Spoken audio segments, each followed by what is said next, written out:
merci. Donc AG2R La Mondiale est le leader de la protection sociale en France.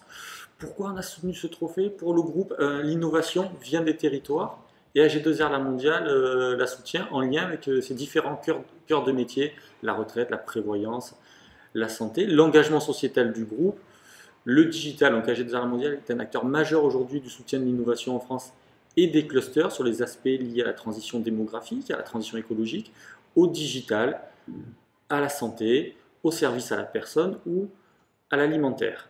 Pourquoi soutenir un trophée sur l'engagement sociétal? Parce que pour nous, il faut aller plus loin. L'engagement sociétal, c'est à la fois une thématique d'intervention et une manière de faire, une manière de réaliser son projet. Et ce qu'on souhaiterait vraiment, c'est que les clusters, quel que soit leur cœur de métier, prennent en compte la transition écologique et la transition démographique.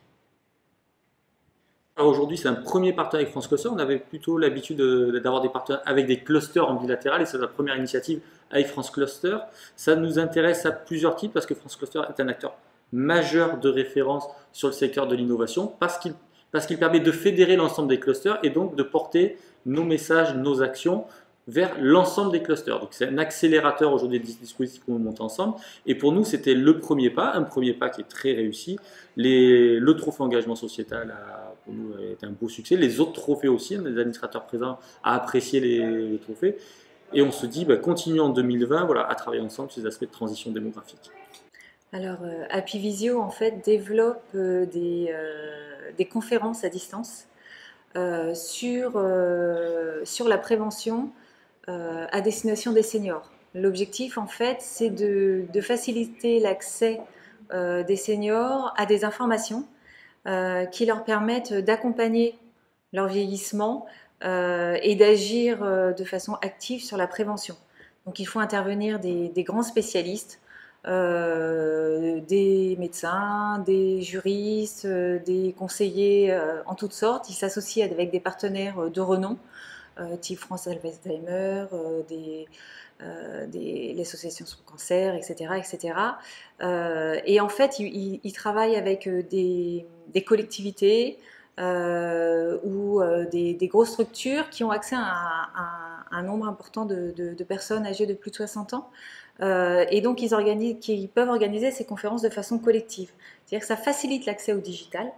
Les seniors participent ensemble, en groupe, à une conférence qui est donnée à distance. Ils peuvent interagir avec le conférencier et ils peuvent échanger aussi entre eux pendant et au-delà de la conférence. Alors, ils s'adressent justement à des organismes reconnus et puis avec leur partenariat aussi, et ça se diversifie au fur et à mesure des rencontres, ce qui fait qu'ils abordent des sujets de plus en plus variés qui peuvent concerner les seniors.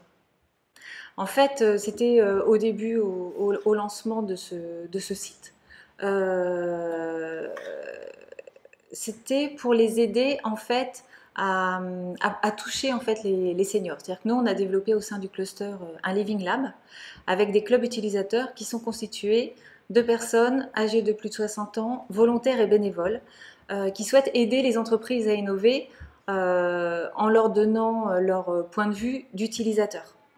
Et donc on a fait un premier test au début du site, c'est-à-dire quand on commence à se connecter, comment ça se passe, est-ce que on va aller plus loin, est-ce que le sujet nous intéresse, est-ce que il y a des marques de confiance et de crédibilité qui sont visibles et convaincantes.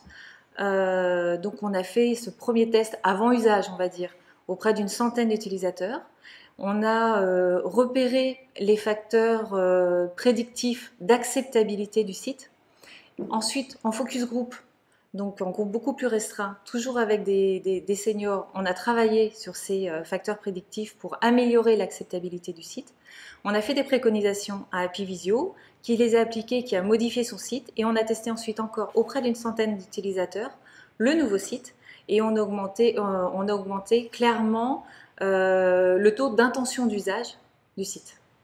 Alors, c'est vrai que nous, on s'est vraiment spécialisé en développement de Living Lab.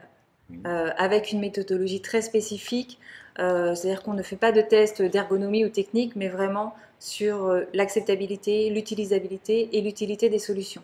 Et du coup, ce qui nous permet effectivement d'avoir des collaborations avec d'autres clusters, parce qu'on a cette spécialité qu'on propose en fait aux membres des autres clusters.